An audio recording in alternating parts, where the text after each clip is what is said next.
ಭುವನ ಬ್ರಹ್ಮಾಂಡವು ಉದರದೊಳ ತುಂಬಿಟ್ಟುಕೊಂಡ ನಿರ್ಮಲ ಮೂರ್ತಿಯು ನಾನು. ಮೂರು ಲೋಕಕ್ಕೆ ಗಂಡ ನೆನೆಸಿದ ಗಂಡವಿಯು ನೀನು. ಹೌದು ಶ್ರೀಕೃಷ್ಣ. ಬೆಟ್ಟಗಳನ್ನು ಲೋಕರೂಪಗಳಲ್ಲಿ ಬಿಚ್ಚಿಟ್ಟುಕೊಂಡು ಆರತ್ತ ಬರುತ್ತಿರುವ ವೀರ ಹನುಮನು. ನಾವೀರುವರು ನಿನ್ನ ರಥದಲ್ಲಿದ್ದರು. ವೀರರಥನಾಗಿ ಬಾಯಿ ಹುಡಿ ಹುಡಿಯಾಗುವಂತೆ ಮಾಡಿದವನ ಎಕ್ಕಳಿಕೆಯನ್ನು ಹೊಗಳಲು ಎಕ್ಕಳಿಕೆಗೆ ತಲೆ ದೂಗಿದನು. ಪಾರ್ಥ, ಜಗತ್ಕರ್ತ, ಕರ್ಣನ ಪ್ರಾಣಕ್ಕೆ ಅಂಜಿಕೆ ಮೂಡದಿದ್ದರೆ ವಿಜಯ ನಮಗಾಗುವುದು ಅಪಜಯ.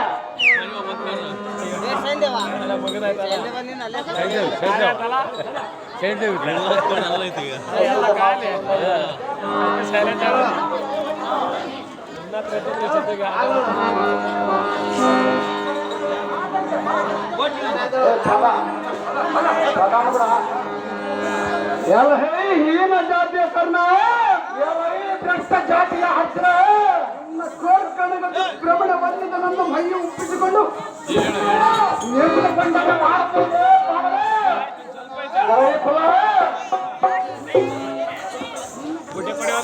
ನಾಶವಾಗುವುದು ಈ ಭದ್ರ ಹಿಗ್ರಮ ಹೊಟ್ಟೆಯಿಂದ.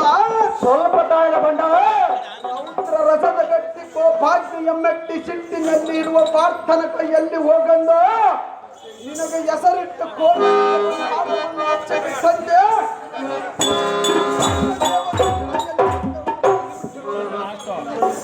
ಮಾತ್ರ ನಿನಗೆ ಗಟ್ಟೆ ಹಿಡಿದು ಬಿಡ ಒಪ್ಪಂದ ವಿರೋಧ ಮಾಡಿ ನಿನ್ನೋಳು ಒಡನಾಡಿ ತಡಿದ ನಂತರ ನಿನಗೆ 90, 80, ತಾಮನಿಗೆ 80, ಶಕ್ತಿಗೆ 60, ಷಡ್ರಥಿಕರಿಗೆ 50.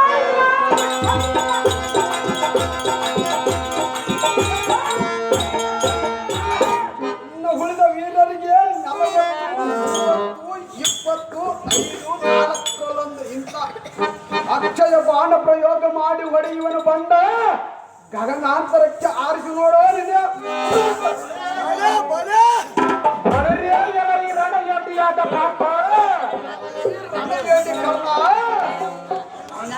ನಿನ್ನಗೆ ಬರಲಿಕ್ಕೆ ನಿನ್ನ ಬಿಟ್ಟ 400 ಮತ್ತು ಬಾಣಗಳನ್ನು ಕದಕರಿಸಿ ಅಕ್ಷಯ ಬಾಣಗಳನ್ನು ಕತ್ತರಿಸಿ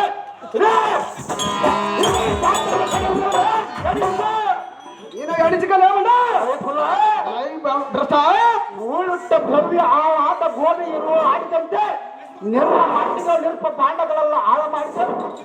ಋಣಬಾರದಂತೆ ತೋಲೆತ್ತ ನಿಂತ ನಮಗಂತೆ ನಿನ್ನ ಬಾಣ ಪತ್ರಗಳನ್ನು ಬರೆಸೋದು ಎತ್ತಿಗೆಲ್ಲುವಂತೆ ಮಾಡಿದೆ. ನಿನ್ನ ನಾಟಕವನ್ನು ಮುಗಿಸಿದರೆ ಬಂದ ನಿನ್ನ ಜನಕರ ಮನದೊಳ ಧ್ಯಾನವನ್ನು ಮಾಡು. ನಿನಗೆ ಬೆದರ ವಿದ್ಯೆ ಬೋಧಿಸಿದ ಗುರುವಿನ ಪಾದವನ್ನು ಪರಿಸಿದ. ಈಗ ನಾನು ತೊಡುವ ಗಂಗಾ ದೇವಿಯ ಶ್ರೀ ಸರ್ಪಾರ್ಥದಿಂದ ನಿನ್ನ ಕಂಠವನ್ನು ಹರಿವ ಬೀವತ್ತು. ನಿನ್ನ ರಣದ ಉತ್ಸವವೆಲ್ಲ ಇಲ್ಲಿಗೆ ಮುಗಿಯಿತು. ನಿನ್ನ ಪಣಿಯಲ್ಲಿ ಬರೆದ ಅಕ್ಷರಗಳ ಸಂಪೂರ್ಣ ಹರಿಸಿದೆ.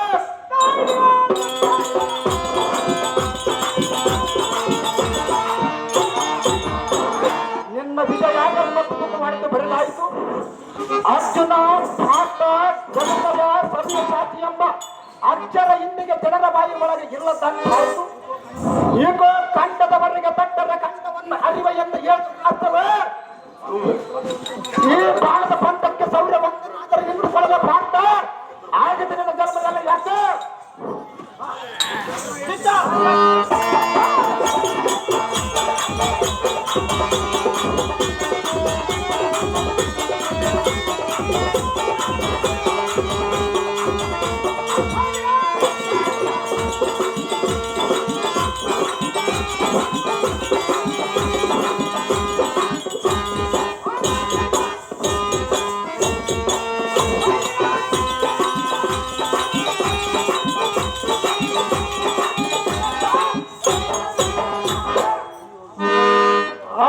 ಇದೇನು ಆಶ್ಚರ್ಯ.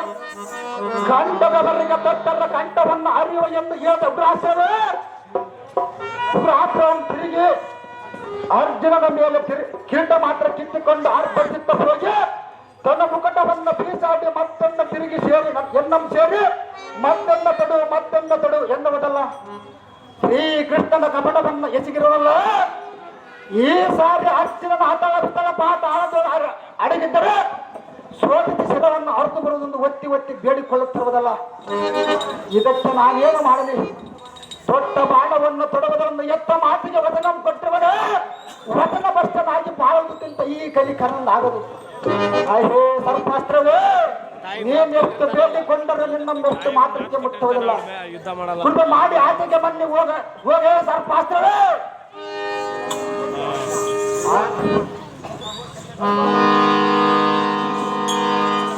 ಆಹೋ ಸಲ್ಲ ಮಹಾರಾಜರೇ,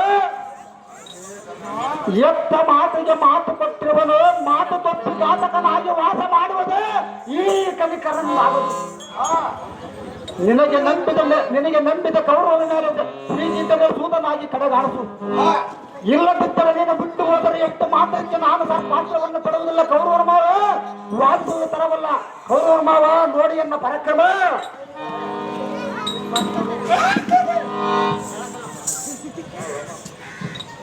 ಅಹೋ ಪಾರ್ಥ, ಒಳ್ಳೆಯ ಅಸಹಾಯಕತೆಯು ಅಶ್ವವುಂಟಾಡಿದೆಯಾ? ಇಲ್ಲಿಗೆ ಕರ್ಣನ ಯುದ್ಧವು 2 ಅಂಕವಾಯಿತು. ಇನ್ನು 3ನೇ ಸಂಧಿಯು ಯಾವ ಪ್ರಕಾರವಾಗಿ ಮುಗಿಸಬೇಕೆಂದು ಅವರಿಗೆ ಒಳೆಯಿತು.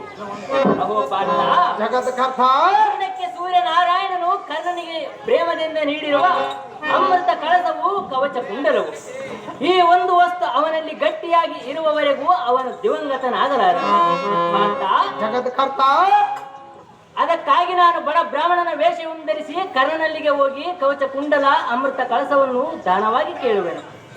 ಪಾರ್ಥ, ಜಗತ್ಕರ್ತ, ನಾನು ಕರ್ಣನಲ್ಲಿಗೆ ಹೋಗಿ ಬರುವೆನು. ಪಾರ್ಥ, ಅದರೊಳಗೆ ಸಮರ್ಥ. ನಿನ್ನ ಇಷ್ಟದಂತೆ ಹಾಗಲು ಪರಮಾತ್ಮ.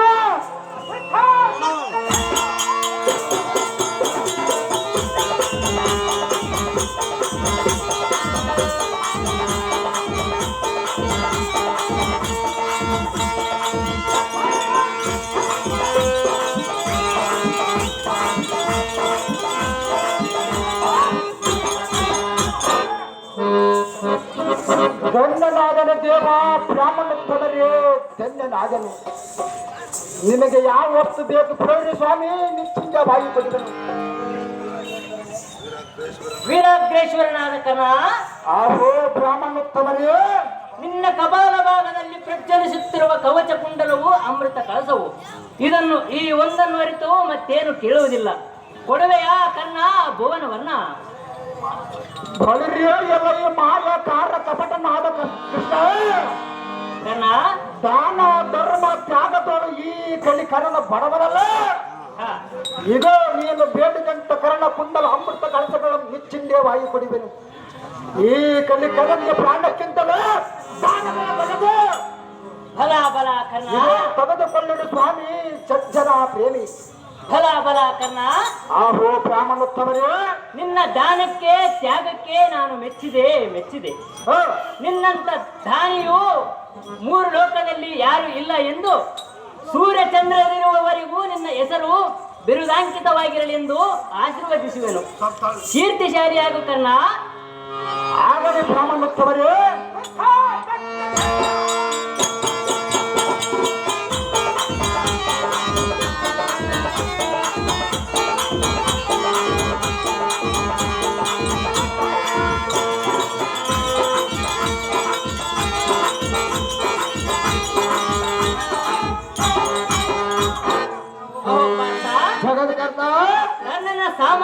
ಬಾಣಗಳನ್ನೆಲ್ಲ ತೆಗೆದುಕೊಂಡು ಬಂದಿರುವೆನು. ಹೌದೇನೆ ನಾರಾಯಣ?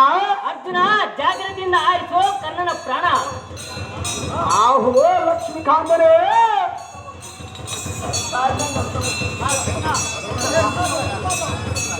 ಆಹೋ ಲಕ್ಷ್ಮೀಕಾಂತನೇ, ಸುಭದ್ರಾಕಾಂತನೇ, ಕರ್ಣನ ರಥವು ಭೂಮಿಯಲ್ಲಿ ಸಿಲುಕಿಕೊಂಡಿದೆ.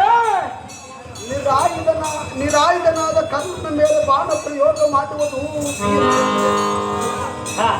ಆಹೋ ಶ್ರೀಕೃಷ್ಣ ಪರಮಾತ್ಮ, ಅರ್ಜುನ, ಎನ್ನ ಪಾದಪದಾಸ್ತ್ರದಿಂದ ಹೊಡೆಯಬೇಕೆಂದರೆ ಎನ್ನ ಮನಸ್ಸು ಒಡಂಬಡದು, ದೇಹವು ತತ್ತರಿಸುವುದು, ಕೈ ಕಾಲುಗಳ ಮೇಲಕ್ಕೆ ಏಳಲಾರದೆ ಕಥನೆ ನಡುಗುವು. ಕರುಣ ರಸವು ತಲೆಗೇರಿದು ದುಃಖ ಹುಟ್ಟಿ ಬಂದಂತೆ ಕಾಣುವುದು. ಇದೇನು ಹೇಳಲಿ ಕೃಷ್ಣರಾಯ? ಏನು ಆಶ್ಚರ್ಯ! ಪಾರ್ಥ, ಹೇಳುವೆನು, ಚೆನ್ನಾಗಿ ಕೇಳು. ಏನು ಚೆನ್ನಾಗಿ ಹೇಳಿ ಪರಮಾತ್ಮ.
ಜಗತ್ಕರ್ತನೇ, ಈ ಕರ್ಣನನ್ನು ಯಾರೆಂದು ಕೇಳಿದೆಯಾ? ಹೌದು ನಾರಾಯಣ. ಅಂದು ಅಭಿಮನ್ಯನು ಚಕ್ರಬಿಂಬ ಕೋಟೆಯಲ್ಲಿ ಯುದ್ಧವನ್ನು ಮಾಡುವಾಗ ಛಲದಿಂದ ಮುಂಭಾಗದಲ್ಲಿ ಜಯಿಸಲಾಗದೆ ಹಿಂಬಾದಿಯಲ್ಲಿ ನಿಂತು ಕರಗಳನ್ನು ಕತ್ತರಿಸಿದ ದುಷ್ಟನು ಅವನು. ಪಾರ್ಥ, ಜಗತ್ಕರ್ತ, ಆಗ ಅಭಿಮನ್ಯನು ಅಪ್ಪ ಅಪ್ಪ ಎಂದು ಹಸುವನ್ನು ನೀಗಿದಾಗ ನಿನ್ನಂತೆ ಅವನಿಗೆ ಅಂತಃಕರಣ ಹುಟ್ಟಿತೇನೋ? ಹೌದು ನಾರಾಯಣ. ಪಾರ್ಥ, ಜಗತ್ಕರ್ತ, ಈ ಸಮಯವನ್ನು ವ್ಯರ್ಥ ಮಾಡಿಕೊಳ್ಳದೆ ಜಾಗೃತಿಯಿಂದ ಕರ್ಣನ ಪ್ರಾಣವನ್ನು ಆರಿಸುವಂತನಾಗು. ಅರ್ಜುನ, ವಿಜಯ ಅರ್ಜುನ ಭುವನವನ್ನ. ಆಹೋ ಶ್ರೀಮನ್ನಾರಾಯಣ, ಕರ್ಣನು ಎಲ್ಲ ಬಾಣದಿಂದ ಹೊಡೆಯಬೇಕೆಂದರೆ ಎಲ್ಲ ಕೈಗಳು ಮೇಳಕ್ಕೆ ಹೇಳಲಾರವು.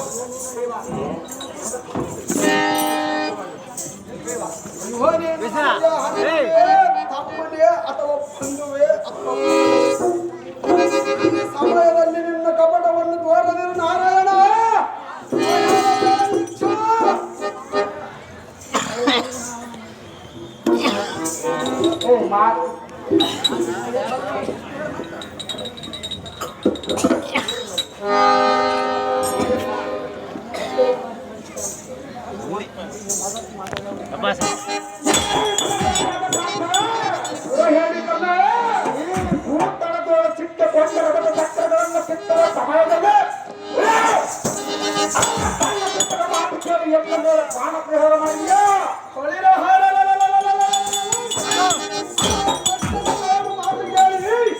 ಎಲ್ಲ ಮಗನ ಅನ್ನ ಈನ ಕೈಗಳನ್ನು ಕತ್ತರಿಸಿದ ಯಾತಕರೇ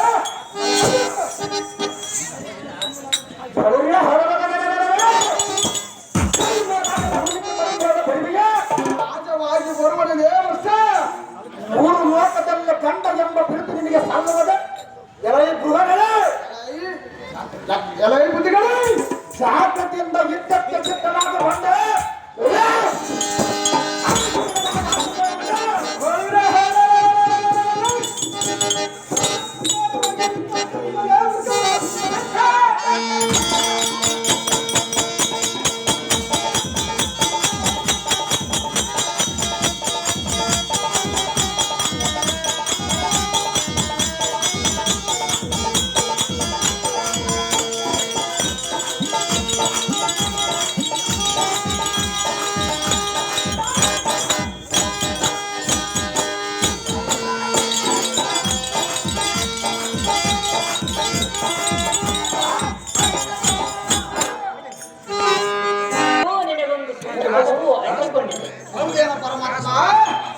ಅದು ಏನೆಂದರೆ ಅದು ಹೇಳಕ್ಕೆ ಕೃಷ್ಣ. ಈ ರಣರಂಗದಲ್ಲಿ ಮೈಗುಟ್ಟು ಮಲಗಿರುವ ಆ ಕರ್ಣನು ನಿನ್ನ ಅರಿಜನು ಪಾರ್ಥ. ದೊಡ್ಡ ಬಾಣವನ್ನು ತೊಡುವುದಿಲ್ಲ ಎಂದು ರಣರಂಗದಲ್ಲಿ ಮೈಗುಟ್ಟಿರುವ ಮಲಗಿರುವ ಆ ಕರ್ಣನು ನಿನಗೆ ಒಡ ಹುಟ್ಟಿದ ಅಣ್ಣನಾಗಬೇಕು. ಕಣ್ಣಿಯ ಪಾರ್ಥ.